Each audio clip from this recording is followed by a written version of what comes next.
여기서부터 저는 우리나라의 생각을 이끄는 사람들이 해야 될 부분이 이거라고 생각합니다. 우리 충분히 행복한가요? 이렇게 가면 되나요? 라는 질문이에요, 결국은.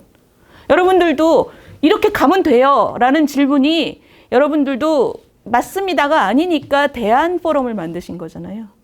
뭔가 이대로 있으면 안 될 것 같아서 우리 스스로 대안을 만들겠다 그래서 모이신 거잖아요. 자, 그러면 대한민국 차원에서 우리 이렇게 있으면 될 것 같아? 라는 질문이죠. 아니죠. 그죠? 뭔지 모르겠지만 아주 뚜렷하게 정리가 돼 있는 분도 계실 거고 뚜렷하게 정리는 안 돼 있지만 이렇게 가면 안 될 것 같아라고 생각하시는 분들도 있을 거예요. 대한민국 차원에서 대안 포럼을 만든다고 생각을 해보세요. 제일 먼저 뭐가 떠오르세요, 지금? 저는 제일 중요한 게 이거라고 생각해요. 지난번에 우리 인천국제공항에서 사람을 비정규직을 그냥 다 정규화시켰을 때 젊은이들이 데모를 많이 했어요. 근데 데모를 많이 하는 그 젊은이들의 항의가 뭐였냐면 우리에게 기회가 너무 없다 였습니다. 왜냐하면 부모가 가졌던 삶의 궤적만큼 본인들이 좋은 일자리를 그러니까 좋은 일자리라는 게 계속 발전할 것으로 보이는 일자리를 가지고 자신의 삶을 계속 지금 부모가 나에게 해준 것보다 더 낫게 만들어갈 자신이 없다는 거죠. 그래서 젊은이들이 기회가 없어요. 기회가 너무 없어요. 그 얘기가 결국 그 없는 기회를 왜 정권이 바뀌어서 엉뚱한 곳에다가 몰아주나요? 적어도 기회가 줄면 공정한 경쟁이라고 해야 되는 거 아닙니까? 라고 아주 항의를 크게 했죠. 그 뒤에 있는 얘기는 제가 볼 때는 기회가 너무 없습니다. 라는 그 항의입니다. 글로벌 유니콘 기업이라는 게 이제 신기술을 가지고 10억 달러? 10억 달러면 우리나라로 돈으로 벌써 한 1조 5천, 환율이 올라가지고 지금 1조 5천억 정도 되죠. 그 정도의 글로벌 유니콘 기업을 100개를 뽑아보면 그중에 55개는 한국에서는 아예 영업을 시작할 수도 없다. 왜냐? 불법이기 때문에. 다른 나라에서는 합법적으로 돈을 버는데 한국에서는 유독 왜 다 불법이냐. 그죠? 이게 맞고 틀리고의 문제가 아니라 그 정도의 실제적인 그 제한이 많다는 뜻입니다. 우리나라는. 그 사연은 또 사연대로 있지요. 어쨌든.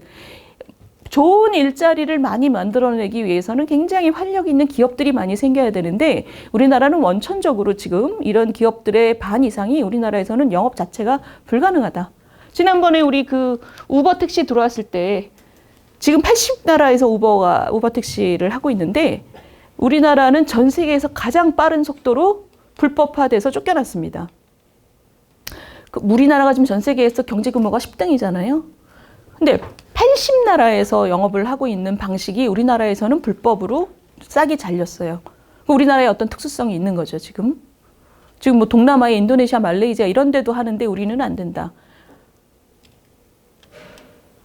우리나라의 성장률이 지금 추세적으로 90년 이후로 빠르게 내려오고 있다. 물론 우리가 발전했기 때문에 내려오는 건 맞습니다. 아까 말씀하신 저출산 때문에라도 고령화 때문에라도 내려와요. 그런데 그 내려오는 속도가 너무 빠르다. 너무 가파르다. 그러니까 지금 한마디로 우리 지금 사회가 활력을 어마어마하게 빠르게 잃어가고 있다는 뜻입니다. 그 활력을 되찾기 위해서 아까 말씀하신 유연화, 이런 규제를 풀고 젊은이들에게 좋은 일자리를 만들어주기 위해서 많은 작은 족쇄들을 끊어낸다라는 것을 우리가 생각할 때 제일 먼저 마음에 걸리는 것이 바로 이 부분입니다. 그런 족쇄를 풀자는 얘기가 나올 때 가장 겁을 내시는 분들이 이런 분들이에요. 약자들. 그 오랜 고속 성장 속에서 약자들을 보살피는 시스템이 우리가 지금 모질하다. 그러니까 나이가 들어도 어느 정도의 안정성을 가지고 마음의 여유를 가지고 내가 활력 있게 살아갈 수 있는 시스템이 우리가 지금 마련이 안 돼 있다. 그 마련이 안 돼 있는 상황에서 자, 뛸 사람 마음대로 뛰게 해주게 족쇄 다 풀어줄게, 규제 다 풀어줄게 이러면 겁이 나죠. 지금보다 더 적자 생존의 사회로 가는 거야? 겁이 날 수밖에 없는 거죠. 그러니까 지금 사회적인 갈등이 굉장히 큽니다. 사회적인 갈등이 굉장히 크니까 우버도 전 세계에서 가장 빠른 속도로 퇴출되는 거죠. 얘기가 시작될 여지가 없잖아요. 얘기가 시작될 여지가 없이 좀 바꾸자 그러면 예를 들면 원격 의료 보세요. 원격 의료 같은 게 지금 코로나 동안 자꾸 약 타러 저도 저도 병원 가는 게 어려운데 어르신들은 얼마나 어렵겠습니까? 병원에 자꾸 가. 뭐 원격으로 약 타고 그냥 재진, 뭐 삼진 이런 거는 집에서 해결하면 좋을 텐데 그게 안 되는 이유가 너무나 갈등이 심한 거죠. 보건의료 노조의 반대가 너무 심하죠. 이게 이 정도의 사회적 갈등이 사회적 갈등으로 반대가 될 사안이야 이게? 라는 의문을 많은 사람들이 갖고 있지만 그럼에도 불구하고 너무나 큰 불신 속에서 사회적 갈등이 격화돼 왔죠. 이런 얘기하면 의료 민영화야 이러면서 의료 민영화는 왜 건강보험이 이렇게 튼튼한 나라에서 왜 의료 민영화라는 얘기가 나오지라고 생각하는 사람도 있지만 정반대에 있는 사람들은 지금 무슨 얘기를 하든 너네 머릿속에는 의료 민영화야. 공공의료를 다 파괴시키려는 생각밖에 없어 라는 불신이 가득한 사회입니다. 지금. 그러니 사회가 이런 것들을 풀어내려고 하고 뭔가 부가가치를 많이 생성해서 좋은 일자리를 많이 만드는 길이라는 것은 알지만 그 길로 가는 길이 우리나라는 다른 나라보다 훨씬 어렵습니다. 왜냐하면 굉장히 너무 빨리 발전해서 그렇습니다. 너무 빨리 발전하는 과정에서 승자들이 확연하고 글로벌 대기업과 글로벌 대기업에서 일하는 사람과 정규직과 그리고 발전하는 산업에서 사업을 하신 자영자들 이런 분들이 큰 승자 그룹이라면 밀려난 분들, 중소기업, 소상공인 쪽에서 어렵게 비정규직으로 일하는 분들 그러면 지금 제가 말씀드린 우리 사회의 이런 흐름 속에서 뭐를 바꿔야 될 것 같다. 그러니까 다음 사회의 모습이 뭐였으면 좋겠다라는 상이 전 대충은 그려질 것 같아요. 저의 생각에는 지금 이렇게 고속 성장의 결과로서 나타난 너무나 기회가 모자라고 그 기회가 또 공정하지도 않은 것 같고 근데 그 기회를 만들어내기 위해서 이런 실제적인 규제를 풀어내려고 하는 과정에서는 사회적인 갈등이 너무 심하고 사회적인 갈등이 심해서 불신도 강하고 그 불신이 강한 이유는 기본적으로 사회적인 너무나 빨리 발전하는 과정에서의 격차가 커져 있기 때문에 승자와 패자의 대립이 너무 강하기 때문인 거죠. 우리가 지난 선거 때 어떻게 저런 후보를 지지할 수가 있지라고 동시대를 살아가는 같은 국민들에게 의아함을 느꼈던 적이 있었습니다. 그렇죠? 나중에 다시 생각을 해보면 제가 이제 지금 여당 쪽이니까 저 여당으로는 절대로 내 삶의 문제를 보살핌을 받을 수 없을 거라고 생각하는 분들이 그렇게 많았던 거죠. 전체 인구의 반 이상, 반 이상이 아니라 반에 가까운 사람. 한 45% 정도가 우리가 생각할 때 저런 분이 어떻게 지도자지? 이런 사람을 찍었다는 것은 반대쪽에 있는 정치 세력이 그 사람보다도 못하다고 생각하기 때문에 찍은 거잖아요. 그런 기본적인 사회적인 불신과 대립이 우리 사회가 굉장히 지금 큰 상태라는 거죠. 그러면 저는 제가 생각하는 모습은 이래요. 지금보다 훨씬 더 활력이 있어야 된다, 사회가. 그래야지 이 젊은이들에게 보다 나은 내일을 만들 기회를 줄 수가 있다. 근데 지금보다 훨씬 더 활력 있게 살려면 지금 우리 사회의 경직성이라는 것을 끊어내야 되는데 그 경직성이라는 건 기본적으로 현재 상태를 그대로 유지하려고 하는 그것을 뿌리치고 변화를 시도하는 거잖아요. 근데 변화를 시도하는 것은 기본적으로 손해보는 사람하고 이익 보는 사람이 있는 거죠. 근데 손해보는 사람들이 이거는 내가 좀 손해를 보더라도 우리 사회 전체가 앞으로 가는 길이야 라고 믿음을 줘야 되는데 그걸 외치는 사람한테 믿지를 않고 있는 거죠, 지금. 그런데 어렵다고 해서 안 하면 안 되는 거죠. 그것을 어떻게 할 것이냐가 제가 그리는 미래는 그게 과제고 뭐냐? 능력이 있고 의지가 있는 사람 마음껏 뛰게 만들어줘야 된다. 그러기 위해서는 우리가 지금 국가주도 개발 과정을 겪으면서 남겨진 잔재들이 너무나 많다. 그렇기 때문에 지금 전 세계에서 성업하고 있는 사업들이 우리나라에선 다 불법인 거란 말입니다. 그걸 끊어줘야 되는 거는 맞다. 근데 그걸 위해서는 그 앞단의 문제, 그 신뢰라는 문제, 그리고 존중이라는 문제도 나 몰라라 하면 절대 이게 갈 수가 없다. 그 격차를 완화하고 그 존중받지 못한다고 생각하는 사람들에게 서로 존중하는 문화.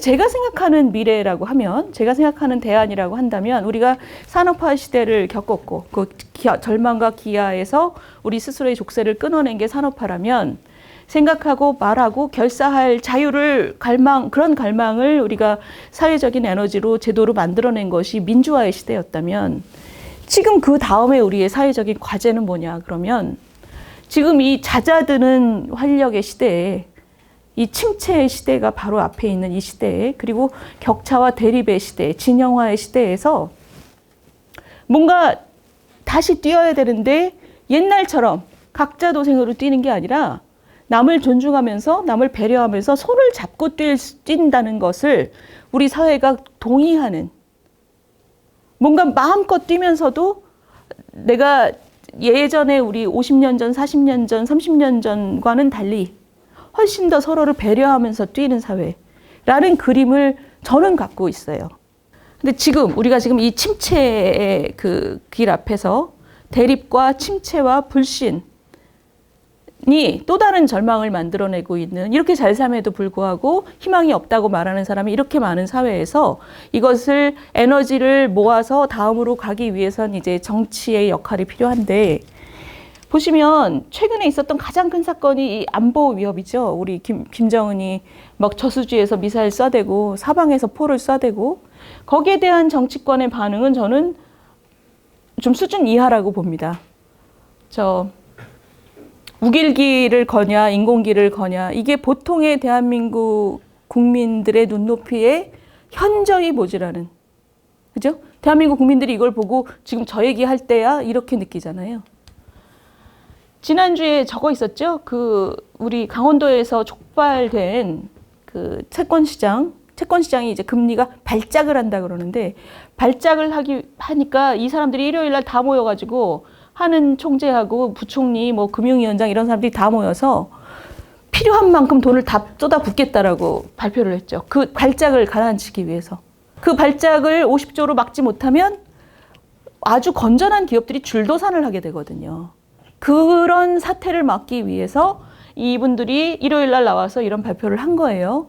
우리나라 경제로서는 굉장히 중요하고 위험한 순간이었던 겁니다. 근데 지난주에 우리 뉴스를 가장 많이 장식한 뉴스가 뭔지 보셨죠? 청담동 첼리스트 얘기입니다. 술을 마셨네, 안 마셨네. 저는 이게 지금 이 두 가지 사건, 이 두 사진과 두 가지의 반응이 우리나라 대한민국의 평균적인 국민들이 생각하는 기대치하고 실제 정치가 얼마나 차이가 나는지를 보여주는. 근데 제가 좀 전에 말씀드렸잖아요. 이렇게 대립이 커지고 지난 60년의 경제개발 과정에서 승자와 패자가 이렇게 벌어지는 것을 우리가 충분히 배려하지 못한 결과가 지금 대립과 진영화와 불신. 근데 경제는 이미 침체기고 엄청나게 과격한 조치가 필요하다, 지금 이 활력을 되살리기 위해서는. 근데 그게 불가능하다. 왜냐? 이런 불신이 깔려있기 때문에. 구조개혁, 제 머릿속에 있는 구조개혁이 아까 선생님들 말씀하신 구조개혁이에요. 노동시장도 유연화시켜야 되고, 사업규제도 완화시켜야 되고, 지금 노인들을 위한 그 연금도 어려운 분은 올리고, 대부분의 경우에 다음 세대를 위한 지속 가능성을 위해서는 전반적으로는 보험료도 올려야 되고, 어려운 분들은 돈 액수를 올려야 되고, 저렇게 무료 급식소 앞에 줄 서 있는 분들의 수는 줄어야 되잖아요. 저 인생의 마지막 시간을 좀 더 재미있고 활력 있게 보낼 수 있도록 어떻게든 우리 사회가 지금 머리를 짜내야 되는 거죠. 이러기 위해서 개혁을 여러 개를 해야 되는데, 그 개혁에는 제가 좀 전에 말씀드린 것처럼 모든 변화는 좋아질 수 있는 사람들이 아무리 많아도 피해와 불만이 발생할 수밖에 없고, 근데 그런 피해를 보는 사람도 다 우리 민주주의 속에서는 다 귀하고 동등한 사람이에요. 이익 보는 사람보다도 오히려 더 귀한 사람들이 피해 보는 사람들입니다. 그런데 그러면 다 귀하고 동등한 사람들이 피해와 불만이 많은데 무슨 재주로 그런 개혁을 집행하겠습니까? 어떻게 동의를 끌어내겠습니까? 그 핵심적인 그 요소는 이게 전체를 위하는 길이라는 믿음이 있어야 되는 거죠. 국민들한테 믿음을 받는. 국민들이 그런 얘기를 하는 사람들을 믿어야지. 근데 좀 전에 이런 상황에 있는 사람들을 믿기는 굉장히 어렵습니다. 그죠? 이 사람들이 술자리에 갔냐 안 갔냐 이게 코미디라는 걸 모르고 이럴까요? 다 압니다. 바보 아니에요. 얼마나 똑똑한 사람들인데요. 이 얘기를 이렇게 주리장창 하는 것은 자신들의 핵심 지지자들을 결집하기 위해서 하는 겁니다.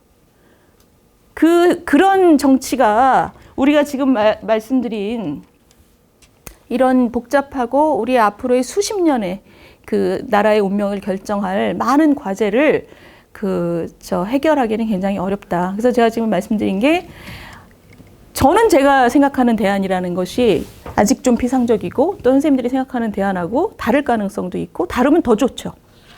다를수록 좋죠. 다른 게 공론장에서 같이 펼쳐지고 부딪히고 합쳐지면서 훨씬 더 근사한 게 나오겠죠. 그 근사한 것들이 이제 그 정치가 되기 위해서는 정치도 한번 뒤집어 엎어야 되는 것이고 지금 그런 과제를 우리가 안고 있다고 생각을 합니다.